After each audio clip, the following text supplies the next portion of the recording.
everybody, Mr. B here, and welcome to the loft. We have Thanksgiving barreling up on us like a freight train, and for me, it's all about the side. So today, I am going to show you how to do a macaroni and cheese that is going to knock everybody out, including your drunk uncle. So come on, let's go.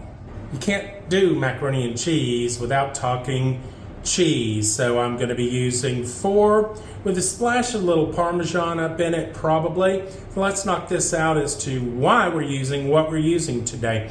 First up is going to be a sharp cheddar, okay? Obviously for the sharpness, I'm going to use a mozzarella. Fontina would also be good here. It's a good melting cheese, and that's going to give you that stretch and that pull and make the pretty thumbnail and the money shot. And it's just going to serve to kind of bring everything together. Smoked Gouda is an absolute necessity for mac and cheese, in my opinion. Pro tip, smoked Gouda for your cheese grits will set you on fire. Trust me on that. And then I'm going to have some Colby Jack here, primarily for the top, because I think it'll make a pretty decent color kind of thing happening. Couple of notes on cheese in general. I strongly suggest that you grate your own. We're going to be using our whirly doodle. You know I love my whirly doodle for that particular task because I hate to grate cheese. But don't buy the pre-grated stuff. For this is my recommendation. But hey, you know, if it's all you got, then use it. It's fine. Nobody's gonna die, right? The reason for the recommendation on grating your own cheese is, number 1, it tastes better in my opinion. Number 2, it melts better. The shredded cheese that you buy in the packet is typically coated with anti-caking agents, usually like a potato starch, and it's just not gonna break down as well, okay? For my pasta today, I'm gonna use the curly cube corkscrews, but you can use elbows, obviously. And I also like to use shells for this. Anything that is going to get all the gooiness up on it. We're going to be making a quick roux, to which we're going to be adding some heavy cream, all right? And maybe some half and half if we need it to kind of thin it out. We're going to throw some sour cream in that.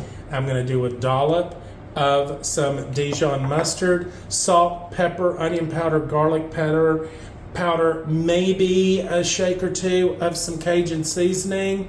I'm sure I'm forgetting something that will explode. Oh, nutmeg. You need nutmeg in this cream sauce. It just gives it that little old depth of something that you're looking to have, okay? Another point of note, boil your, not mandatory, but boil your noodles. Saw this tip on the interwebs in some chicken stock for this.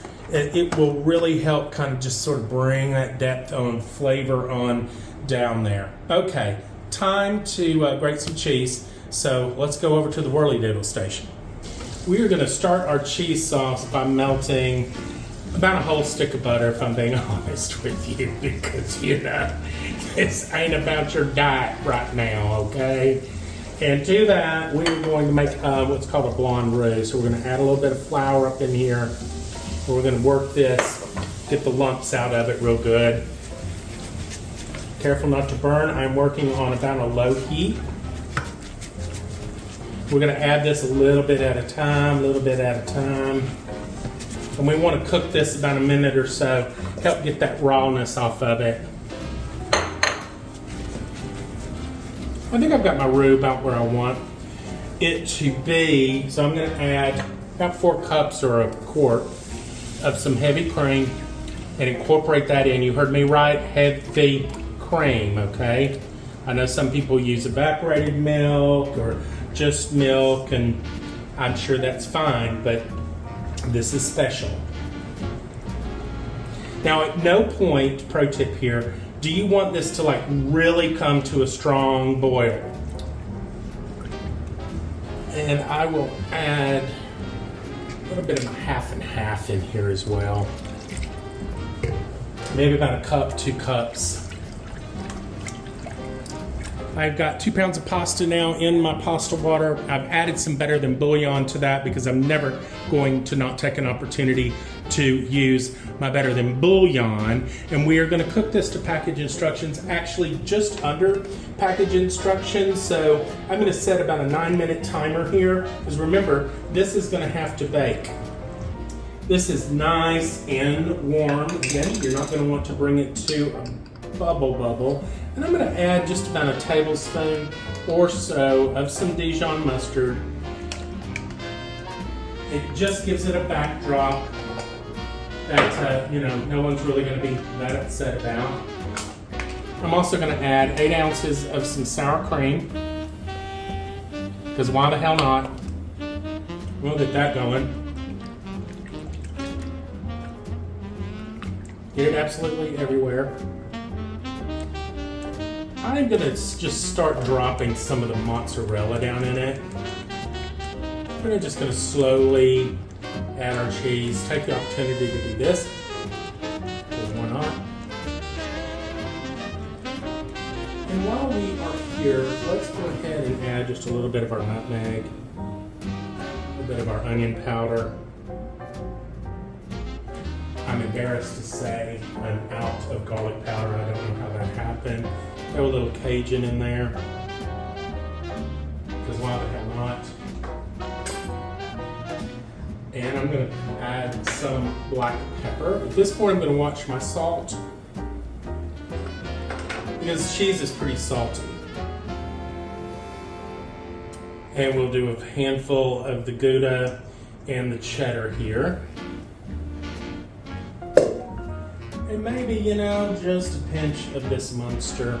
Munster would be a great cheese to use here, by the way, y'all. But some of the Colby Jack here.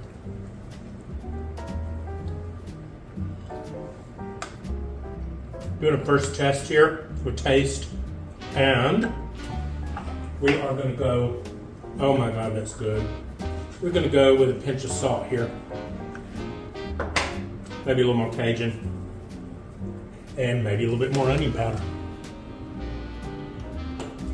And how about the rest of this cheese?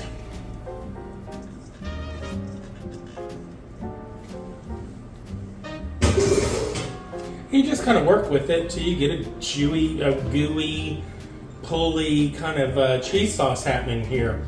I mean, pass the damn tortilla chips or some bread, you know what I mean? Now we are going to take our pasta and we are going to add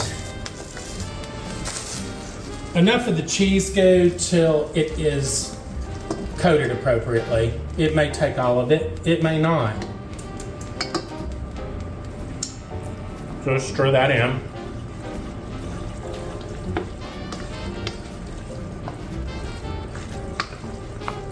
I mean, it's good just like that. I'm gonna go with the whole thing now, because I think I've got the room for it with the 2 pounds of pasta. And you want it kind of gooey, you know?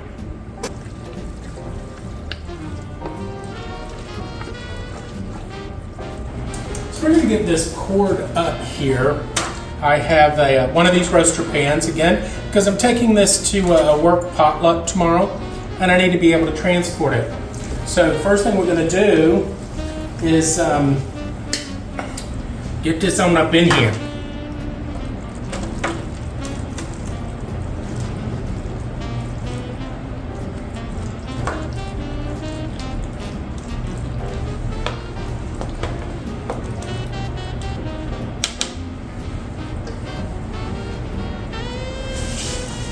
But fret ye not, because this I will let cool, and I will cook that off in the morning.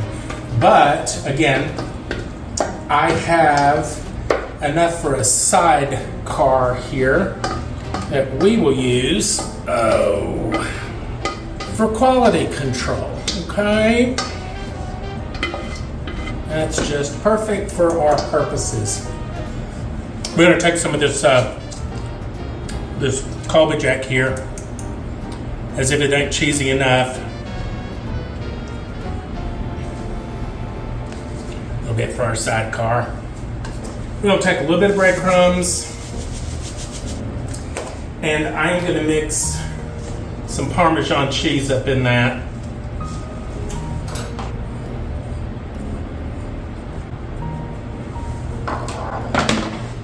And we'll just pop this on the sidecar like this. And I will top the other one tomorrow. And then 375 degrees until it's sort of brown and bubbly. It's going to take you about 25 to 35 minutes, guys. We'll come back. Let's see where we're at, y'all.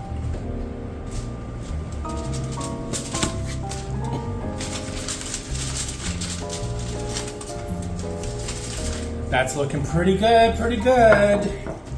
Let's get our topping on it. The breadcrumbs and Parmesan cheese. And make sure you get the corners on this because, you know, that's that's my favorite part right there.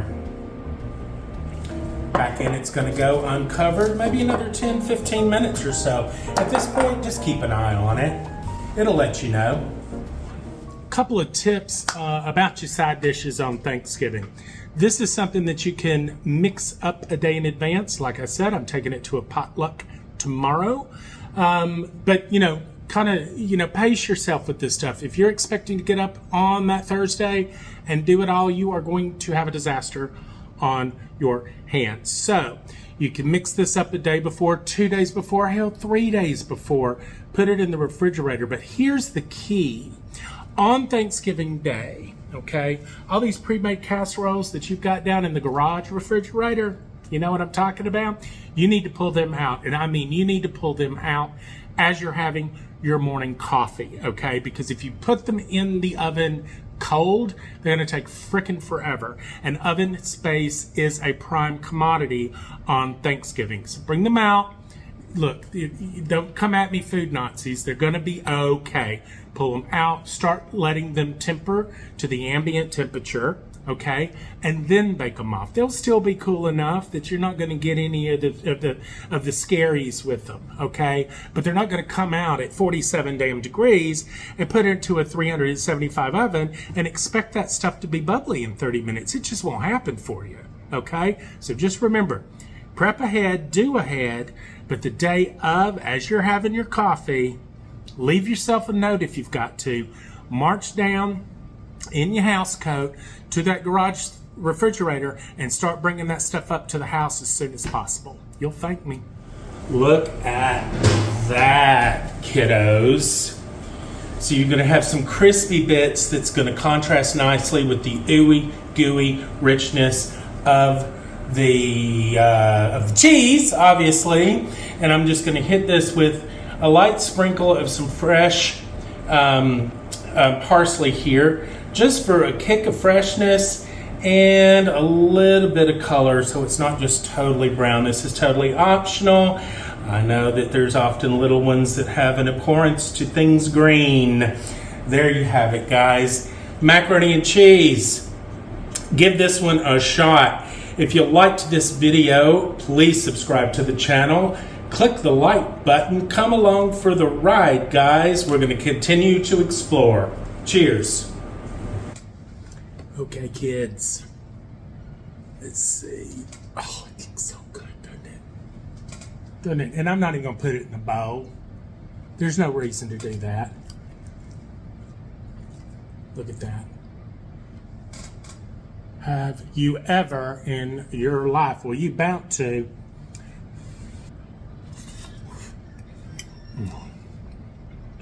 I'm going to eat this whole thing.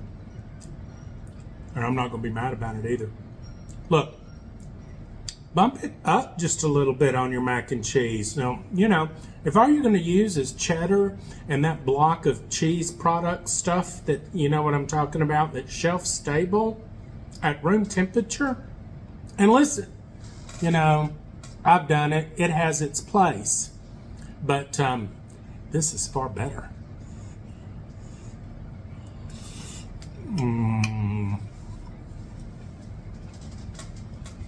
I'm going to get into this and get back to work.